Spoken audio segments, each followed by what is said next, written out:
Have you found that in the early stages of dating, when you just found yourself that you like somebody, you like the person you have gone on one or two dates with, and then you find yourself becoming a little bit too anxious and obsessed over them, even though you don't like them as much.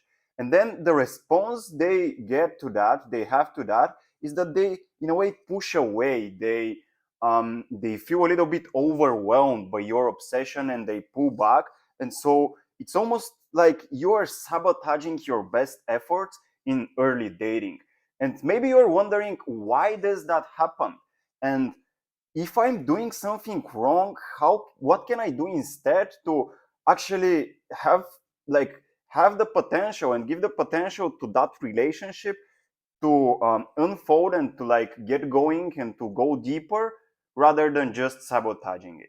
So if you have been asking yourself these questions, well, my intention in this video, my friend, is to basically contemplate on them, explore what are the psychological reasons of why you become anxious and too obsessed when you just found that you like somebody, you're just getting to know, and you haven't had enough time to decide whether you would want to have a long-term relationship with them or not. But either way, you're becoming too anxious and like you've already made up your mind, and then they pull back and then you push them away. So this is what we will do. We'll contemplate what are those reasons and what you can do instead to not self-sabotage next time you go on a date with somebody, like one or two dates, you start liking them, and then you want for things to go forward, but you don't want to self-sabotage. So let's directly begin. What I found out is that like most of us who become really who make our minds really fast of whether we like somebody or not just on the first couple of dates we have with them, the reason that happens is because subconsciously, inwardly, we hold this inner fear that there is not enough love to go around. And I'll be looking at my notes that I've prepared for this video, so just so you know that. So, and how this fear projects itself? Well, it basically works in such a way that when you subconsciously believe that there is not enough love to go around and there are not enough people who like you, and when somebody actually starts liking you, they show you clear interest that they like you, then since you're afraid that this might not come around soon, you become too attached to that person liking you and like developing a relationship with them together without being absolutely certain that this is the right person with whom you would want a relationship. But because inwardly, subconsciously, part of you, this inner child of yours, is afraid that there might not be enough love to go around. So I better attach to that person, and I wouldn't. I will hold them and not let them go, because if I don't, maybe nobody else will come. So in a way, I am subconsciously looking for that person to save me. And that's the reason why we become so attached, so anxious, and so obsessed of the person we just start dating, and we go on a couple of dates together, and they feel pushed away. And so, if we look again deeply, because this is on the surface, what is the belief that is triggered? But if we look how this belief operates and investigate it further, well, what happens when you are afraid that there might not be enough love to go around? Well, then you go on one or two or three dates, and then you just get to know some of their best qualities. And like, it's human, it's normal for all of us to in a way showcase and sell our best qualities, best character traits at first, and in a way hide our like fears, hide our insecurities, hide our negative character traits, because they're not as attractive. And this is how we sell ourselves to the other person. And this is like, it's normal for each of us to do that. That's why generally we need more than one or two or three dates to decide whether we want a long-term relationship with that person we're liking or we don't. Because in the first couple of times we meet, we just don't know enough for them to make a objective decision and like to be absolutely certain that this is the person with whom we want to go long term, or whether they are the person with whom we just have a trauma bond, because we hold this inner this belief on the inside. And so we go on a date, we see some of their best qualities that they're showing us, and then subconsciously we assume that, oh, this is all of them, like these best qualities, they make up the whole of their character, so they're such a great person. And we then we project those qualities on all aspects of their life. They're showing us their best qualities, their best character traits on the first couple of dates, and this is what they're showing us in their romantic aspect of life. And then we assume, maybe they possess these qualities in all other aspects of their life, so they're such a perfect human being, they're such a perfect partner that I could have. And most of the time this is a fantasy. It is further from the truth. It is not a reality. We're not giving enough space for the person we are dating to show us all of themselves, because we become attached to those qualities, and then we create an image in our mind of who they are in the whole of their life, in all of the other aspects in their life, and then become attached to that image. And so what happens is we idealize them and put them on a pedestal. This is what happens psychologically. Again, if you just take some time to investigate this feeling of anxiety and see where it comes from, you will see that within yourself, like how you then build this tower in which you put your specific person, the person you're dating, and now you're looking them as an idol, as if they're like the perfect human being and there is nobody else who is as perfect as them. And again, this comes from the belief that we hold deep within: I am not enough, there is not enough love to go around. And since there might not be enough love to go around, when somebody likes me, I'd better ensure that they stay in my life because nobody else will come, right?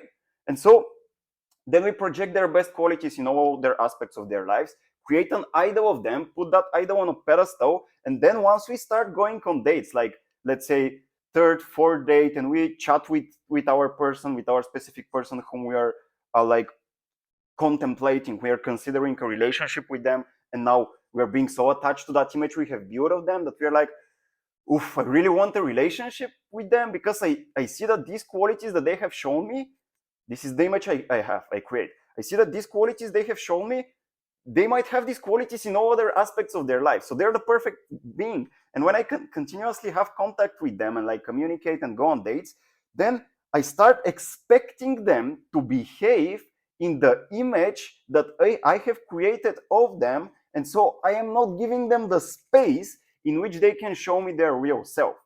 And so what happens is that if we look now from the perspective of the person you are dating, of your specific person, what happens is that they feel that they can't share with you.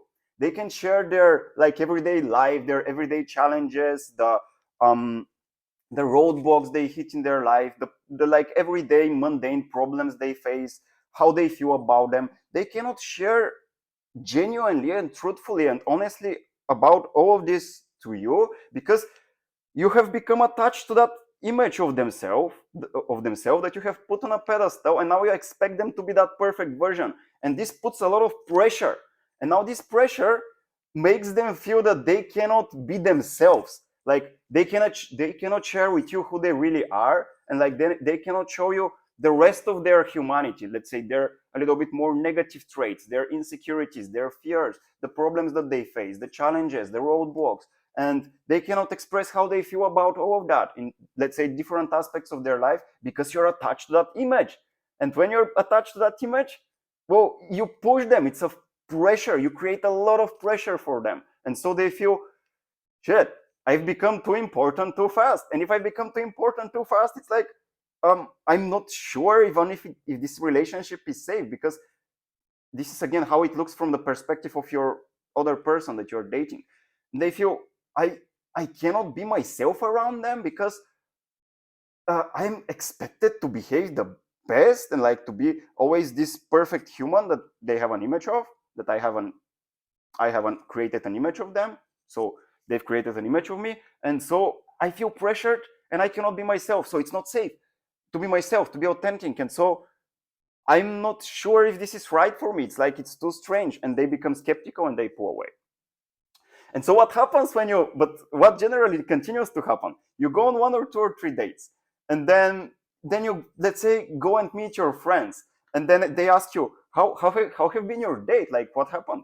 And so you say, oh, it was perfect. Like, this girl or this guy was so nice. They were so attentive, because you focus overwhelmingly focus on that one quality they've shown you, and then you believe that this is all of them.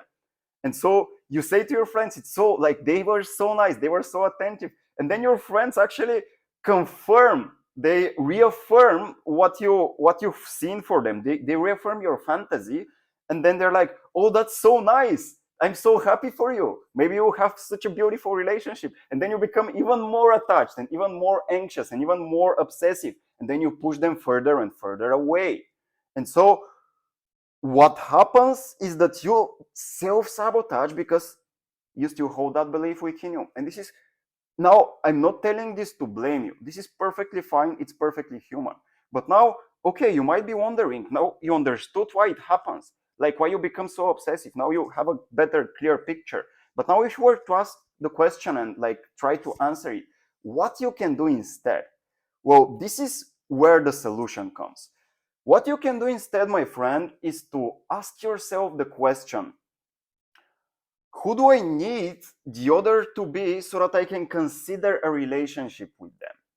Because what you are so attracted to and what you are so attached to is not all of them. Like, this is just the surface of their best qualities that they have shown you. And for you to have a long-term healthy relationship with the person you're dating, and to even consider entering into such a relationship, like, you need to have enough patience to see whether they possess some of the qualities and like the virtuous qualities, the virtuous character traits that are qualities that make up an amazing partner, that make up somebody to be an amazing partner. And I'll like just give you an example. I'll just share some of those qualities, because those qualities are not he's so charismatic, he's so confident, we just have such a great connection together. No, all of these qualities, they're, if you become attached to them, again, this is your insecurity, this is your anxiety speaking. Because, like, again, all of us try to show our best qualities when we go on the first couple of dates. So it's almost, I can almost promise you that even if you go on a date with somebody else, you'll become attached to the same things. And these are not the qualities that make up a great long-term partner for a long-term romantic relationship. So what are some of the qualities that you want to find and you want to see if the other person has? Well, they're, let's say, kindness, being kind, like being nice in this way that they're just like kindness.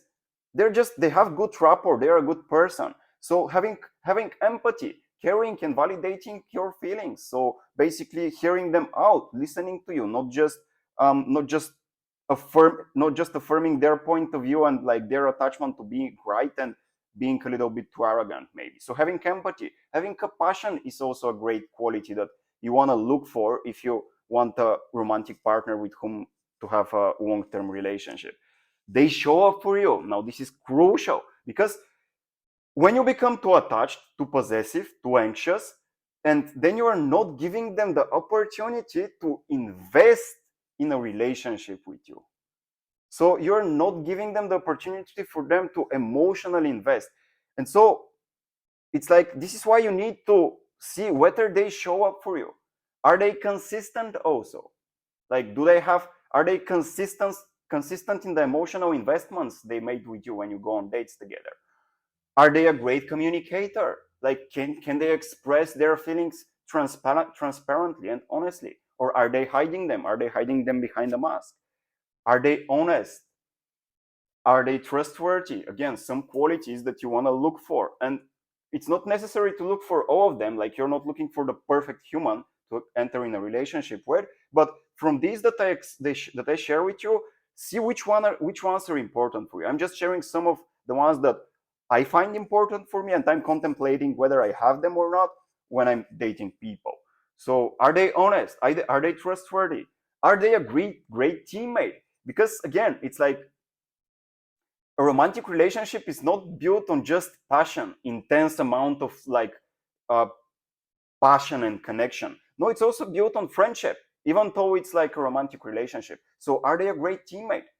Can you really like, can you work together on something that is a mutual vision maybe? Do they care about your day and the challenges in your life? And do they want to support you? again, these are qualities that make up for a partner with whom you can have a long-term romantic relationship. Because if you just like how charismatic they are, how confident they are, how like how sexual they are, let's say, how how attentive I would say is a quality that is like that makes up for a great for an amazing partner. But if you like just how confident, how charismatic they are, well, the chances that you like these qualities in them is like because you are walking them inside of you, and maybe it's time to develop some of them inside of you first, so that you can then look for those for the ones that I just shared previously, that are the qualities that really make up a partner with whom you can have a long-term romantic relationship. Because here is what we can like state at the end of this video. When you're dating someone and they're uncertain about you, they can't make up their mind of whether they want something long term with you or not. Well, someone's uncertainty about you is not an indication of your lack of value. And now this is really crucial to understand. When somebody is not certain about you, this doesn't mean that you necessarily have to blame yourself for that. No, someone's uncertainty is an indication of their lack of value to you. So if they feel uncertain in entering a relationship with you, this is because they haven't invested emotionally enough in that relationship with you, and they haven't had the chance to invest emotionally enough because you've been too attached and you're too anxious and too possessive. And by like asking yourself this question, who do I need the other to be to consider a relationship with them? By answering honestly this question, you're making yourself the gift of not pushing the person you're dating too fast, and not becoming too obsessive too fast, because this is what pushes them away. Again, this is the cycle. I don't know if you can see this, but it's basically, I'll repeat it once again. You're projecting their best qualities to make up all of their character. Now, thanks to that, you become anxious and you put them on a pedestal. You build this tower, you put them on that tower, and then you start looking them like that. Oh, whoa, they're God, right? And so you idolize them. And then when you idolize them, you expect them to behave that way. And so they don't feel they can share with you. And now when that happens, it's like you've created it. It's like you're the one who is creating that by being too attached, by being too anxious, too obsessed. And this is perfectly fine. But again, look at what it is that you need your partner to be to enter in a relationship with them, because this way, well, it's like you will not become so attached so easy, because you qualify. You go on dates, you wouldn't like make your mind so fast. You qualify them to see whether they possess some of the qualities that make up a partner with whom you can have a long-term relationship. You have patience, you develop patience, and patience is something fundamental if you're looking for a long-term relationship. This is actually something that I am learning with the specific person that I've been dating lately. So yeah, my friend, this is what you can work on, this is what you can focus on. And I really hope this like gave you a bigger picture and more clarity on like why do you become too attached and too obsessive. If you like this video, like it, comment down below, let me know what is your experience. And now if you want to go a little bit deeper on that, I challenge you to check out the training below, which is it's a 2-hour on-demand training in which you understand what are the 3 phases you pass through until you're able to surround yourself only with conscious, uplifting, and meaningful people who support and lift you up. And when you're surrounded with people like that in all of your social circles, I can tell you it's so much easier to choose with whom you want to have a relationship or not, because the people around you, they become emotionally developed, like emotionally responsible. And so it's so much easier. It's like you're not being childish in your romantic like endeavors anymore. So check out this training, and if you need any further help with that, when you check out the training, you can schedule a free discovery session in which we can connect. We can talk more deeply about, let's say, some of the beliefs that are sabotaging you, how you can work through them, how you can let them go, so that in the next 3 to 4 months, you can open yourself up to attracting the long-term romantic relationship that you're looking for. So if this is something that you want, my friend, check out the training below, schedule a call, and I would love to connect. That being the case, thank you so much for watching.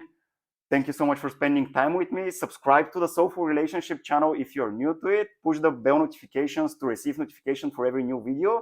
This will also help the YouTube algorithm. And yeah, I would love to see you around in the channel. Thank you so much for watching. Love you, my friends. See you next time.